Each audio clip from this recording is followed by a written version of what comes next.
осындай таза жерге жатқызамыз. Мойны ауырмас үшін, себебі клиент 2 сағат уақытқа дейін немесе 3 сағатқа дейін, начинающий мастерларда ол 7-8 сағатқа дейін жатуы мүмкін. Содан кейін өзімізге керек заттарды, стерилденген мынандай пинцеттерімізді, скотчымызды, клей, кольцо және көздің астына патчымызды дайындап аламыз. Клиентіміздің көзіне формасына қарай біз эффект таңдаймыз. Қазіргі уақытта бізде клиентіміз жас қыз болғандықтан оған ұзын кірпіктер керек емес. Сондықтан да біз беличий эффектпенен, мына көзінің спуск сразу түсіп кеткендіктен мына жерге сразу, сондықтан да біз беличий эффектпен мына жерінде қысқа, одан кейін ұзынырақ мына жағында уже қысқарта бастаймыз, ортасынан бастап. Солайша беличий эффектпен жасайтын боламыз. Ал кеттік олай болса.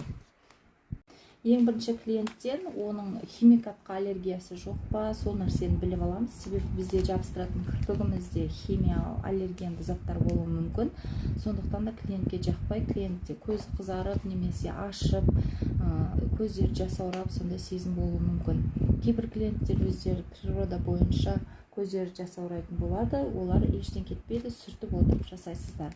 Енді бізде кірпіктеріміздің барлығын планшетке жабыстырсақ болады, бірақ мен сіздерге ең бюджетті экономный вариантты көрсетіп жатқандықтан шекесіне жабыстырсаңыздар да ештен кетпейді. Егер де клиентте ол нәрседен аллергия болып, дақтар қалып қалатын болса, ол кезде кішкене абайлап жабыстырасыздар. Астына бірдеңке жабыстырып, шеттерін ғана скотчпен жабыстырып қойылаңыз болады ондай жағдайда. Ал енді келесі патчи жабыстырамыз. Патчиді қалай жабыстырамыз? Клиент көзін ашады. Енді патчиді ортасынан осылай ашамыз. Мінеке. Осылайынан ашамыз. Мына жағы жабысқақ болады. Соны клиентті көзін ашып, астын тартамыз. Мына қолымызбен тартып тұрамыз дағы. Астына слизистыйына тимеу керек. Осылай астыңғы кірпіктерін фиксация жасаймыз.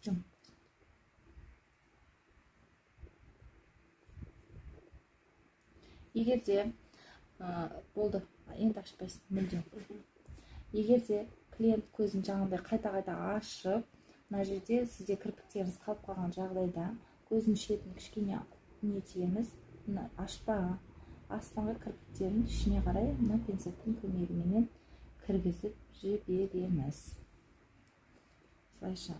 Енді мына кольцомызға қолымызға тағамыз, маған осы удобно, ыңғайлы. Содан кейін клейімізді құямыз. Енді осы лункамызға клейімізді құямыз. Келесі бізде мына скотчымызды аламыз. Себебі бізде мына клиенттің кірпіктері астыңғы кірпіктерімен екі орта өте жақын бір-біріне жабысып тұр. Сондықтан да біз клиенттің көзін сәл былайынан көтеруіміз керек. Ол үшін бізге мына скотч көмектеседі.